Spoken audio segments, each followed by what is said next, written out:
Sabay-sabay natin alamin ang mga kaganapan na nangyayari sa ating bansa.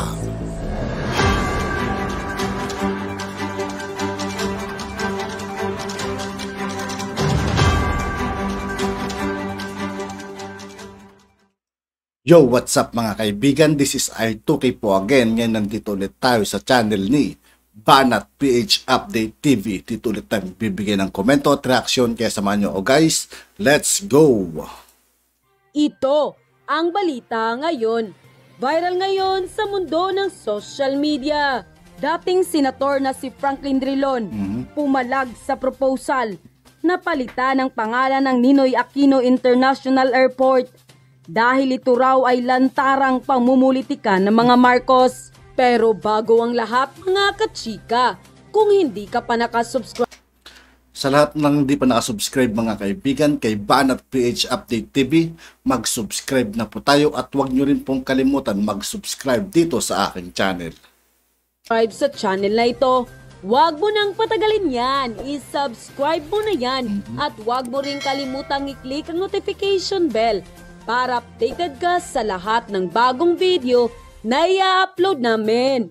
At yun na nga mga kachika, dating senator na si Franklin Drilon nagsalita na kung sino ang magtangkang palitan ng pangalan ng NAIA ay siguradong namumulitika. Ito ang naging pahayag ng Sila nga yung literal na mahilig mamumulitik di ba? Kung ibalik lang ang dating pangalan ng airport, MIA International Airport, kaysa naman yung ngayon, di ba? Ninoy.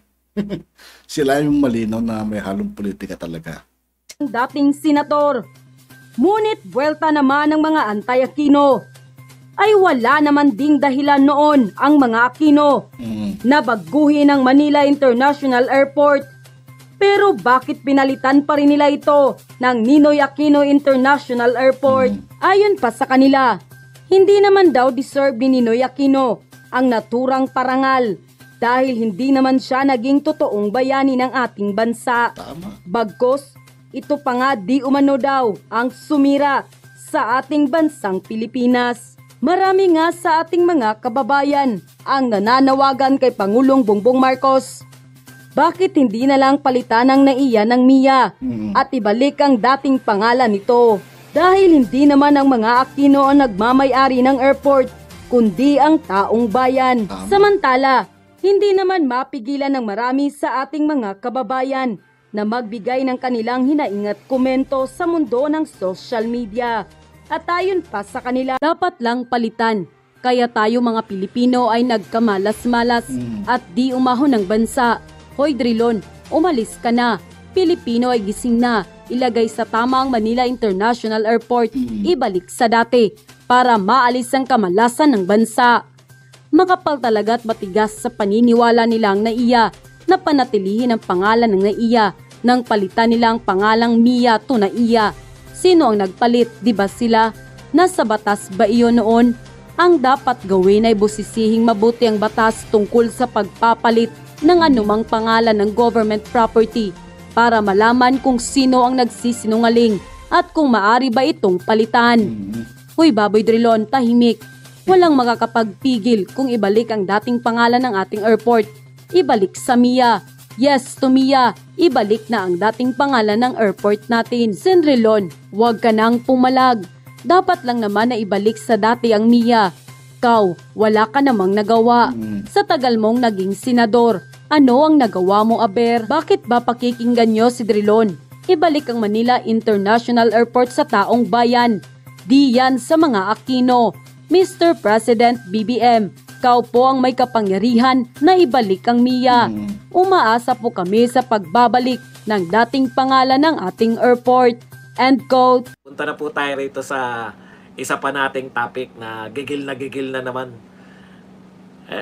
Pasensya na, Grace po. Matagal ka nang gigil dito sa... Ikaw ang ano, di ba? Sa bagay siya yung ano, no? Ano ba papel ni Grace? Committee niya yan, di ba? Transportation. Alam ng ano, no? Alam ng mga contractor yung ano, no? Okay.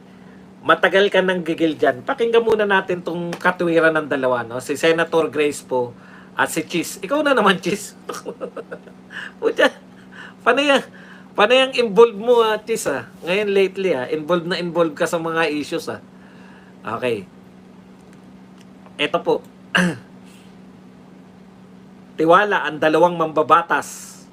Balita po to ng SMNI, na magiging mas maayos ang operasyon ng NAIA kung isa sa ilalim to sa pangangalaga ng pribadong kumpanya. Privatization talaga ng NAIA ang gusto nila, no? Hindi po simpleng ano lang. Talagang privatization. Okay, tuloy natin. Sinabi ni Senator Grace po, chairperson ng Senate Public Service Committee, na ang pagsasapribado na NAIA ay matagal nang dapat ginawa. Hindi, no? Kasalanan pa natin, hindi privatize yung NAIA, no? We could have averted the glitches that mess up the flight schedule and inconvenience thousands of travelers had the modernization of the airport air traffic control and operations been undertaken years ago. Ayan. Ipinunto ng senadora na naiwasan daw ang pagkaantala sa libo-libong pasahero noong Enero 1, 2023 kung modernisado lamang ang air traffic control operations nito. Okay. So, ang pinoproblema ninyo nung Enero, hindi modernize. Ganun po ba? Hindi po modernize yung air traffic system.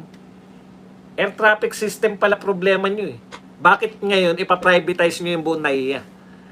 Ayon sa sa naririnig namin sa inyo, magkaiba yung air traffic, magkaiba yung NAIA. Di po ba? Bakit po nyo ipaprivatize yung NAIA kung ang problema nyo air traffic system? No? Bakit nyo ngayon poproblemahin yung anong koneksyon ng NAIA sa air traffic system natin? Eh di yun ang problemahin nyo, paano i-modernize? Ang solusyon nyo po kasi hindi tumutugma. Di ba? Ang solusyon ninyo sa problema natin, hindi tugma sa problema. Sinabi mo, ang linaw, modernization ng air traffic control system. Eh di yun, i-modernize natin. Anong koneksyon ng privatization dun? Ano naman ang sinabi ni Chis? Para tayo pinuri ni po ang maganda pagbabago sa Mactan, etc. etc. Okay, magkaiba po yung Mactan. Konti lang po yung sa Mactan. Iba po yung Mactan kaysa sa NAIA, no? Ang NAIA po ay grabe ang dami diyan. Hindi po niyo pwedeng iano sa Mactan. Ito naman po ang napakahusay na sinabi ni Chis Escudero. The private sector, I believe, is by far more efficient than government. Grabe, no? The private sector by far, I believe, is more efficient than government. Eh di i-privatize nyo na yung Senado. Mas magaling pala yung mga private na tao kaysa sa mga taga-gobyerno. Mag-assign na kayo ng mga private na tao sa Senado para hindi na namin naririnig itong walang katapos ang privatization. Alam po ninyo, no? Hindi ko po balak ikumpara yung nagdaan kasi pareho kong sinusuportahan ko si Pangulong Duterte, sinusuportahan ko si Pangulong Marcos. Pero masama po ang mga tabas ng pananalita nyo eh. Nung po bang 6 na taon ni Pangulong Duterte, nagka-problema tayo dyan sa sinasabi nyong air traffic system? Hindi ba nung pumutok yan, galit na galit kayo lahat at sinabi nyo na heads must roll? Ngayon kami magtatanong, asan yung heads must roll? Wala. Kaya nanatili yung problema. Bakit? Ano ang problema? Ano ang solusyon nyo sa problema? Privatization. Baka yun din ang gusto, baka magkatugma kayo. Yung nagbibigay ng problema na sinasabi nyong heads must roll, no? Baka yun din ang gusto. Privatization din. Kaya, nagbibigay siya ng problema. Eh dahil hindi nyo heads must roll, wala yung heads must roll nyo, tuloy-tuloy po ang problema. Baka po hindi privatization yung solusyon. Baka po mas magandang solusyon yung una nyo sinabi na heads must roll.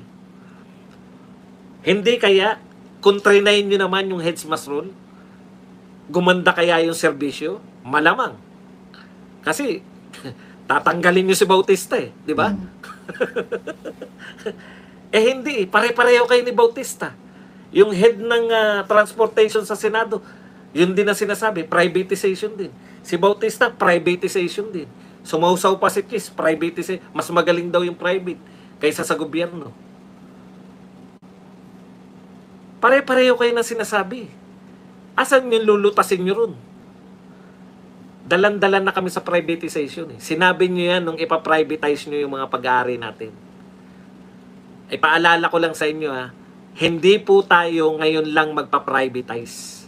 May mga na-privatize na po tayo. Iisa-isahin po natin. Privatize po natin PLDT. Private na po ngayon. Na-privatize natin MWSS. Meron na po tayo ngayong Maynilad at saka Manila Waters. Meralco, privatize po natin.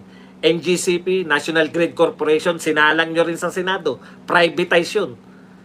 Etong mga binabanggit ko, wala po ba silang problema? Senator Chis, ang ganda ba ng ang ganda ba ng PLDT? Ang pagkakatanda ko, no? Senator Chis, para sa iyong kaalaman, isa tayo sa pinakamahal na internet. Pero isa tayo sa pinakamabagal na internet sa pangunguna ng PLDT at ng mga private. Wala pong public na internet Private po yan lahat Bakit tayo pinakamura? Ay pinakamahal. Isa sa pinakamahal at isa sa pinakamabagal na internet. Magaling ba private magpatakbo? Gumanda ba ang Meralco? Gumanda ba ang mga magtutubig? Anong private? Kamakailan lang, kayo mismo sa Senado ang nakadiskubre. Pinupunan ninyo yung NGCP, National Grid Corporation, na inuuna nila yung kita ng mga may-ari ng pre-privatize ninyo kaysa sa serbisyo. Maganda ba ang privatization? O ngayon, ipa-privatize nyo yan. Gigil na gigil kayo sa privatization na naiya. Pag pumalpak yan, National Steel Corporation, no? Nakita ko, ang lalaki ng ron. Sarado na ngayon ang National Steel Corporation. Dati may gumagawa pa tayo ng mga bakal, sarili natin. Ngayon, wala na. Pre-privatize Sarado na ngayon. Ganda ba ng privatization? Magbigay muna kayo, no? Ng halimbawa ng pre-privatize natin na gumanda yung takbo dahil na privatize natin. Natural, mamumuhunan niya mga yan. Ang una nilang iisipin, paano namin babawiin yung pinumuhunan namin dito. Tama. Balak nyo pa pati yung mga kumikita. Alam nyo, kumikita yung kumikita yung naiya No? Kumikita po yan naiya. Kung hindi po kumikita yan, tanggalin nyo yung mga namahamahala dyan. Hindi po yung ipaprivatize nyo. Kung palpak po yan, ibig nyo sabihin, pagpalpak ang DepEd, halimbawa, i-privatize natin ang DepEd. Pagpalpak ang DOH, i-privatize natin ang DOH. Bakit na naiya? Kumikita naman. Bakit gustong-gusto nyo i-privatize? Bakit ayaw nyo i-privatize yung mga lugi? Yung mga kumpanyang hindi kumikita. Walang bibili. Hindi ko po maintindihan Pasensya na kayo. Mamam na lang tayo. Mamam po tayo, mamam. At saka kung sino po yun na mamahala sa transpo. Kung sino po dapat na mahala dyan sa parang ang solusyon, eto po, nag-brown out na naman. Naulitan pa kayo ng brown out. Kasi po, gusto namin talagang isulong yung privatization Alam nyo, masama pong yan. Nadala na po kami sa mga privatization.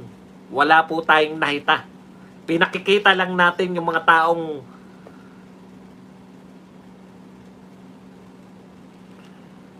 ang sakit nyo sa bangs. Sa totoo lang. Ang simple lang po 'Di ba? Ang laki ng perwisyong ginawa ninyo. Heads must roll dapat. Tama kayo, gigil na gigil. Heads must roll. Ang tatapang ng mga senador Palipas lang papagpayapa na privatization na tayo. Privatization. Huwag po tayong pumayag sa privatization na yan. At yun na nga mga kachika, At yun nga po mga kaibigan, dito po nagtatapos ang ating reaction video. Muli ako po si I2K ng Sundalo ng Tunggalo at 811. Maraming salamat sa patuloy na pagsuporta. Yeah, peace out.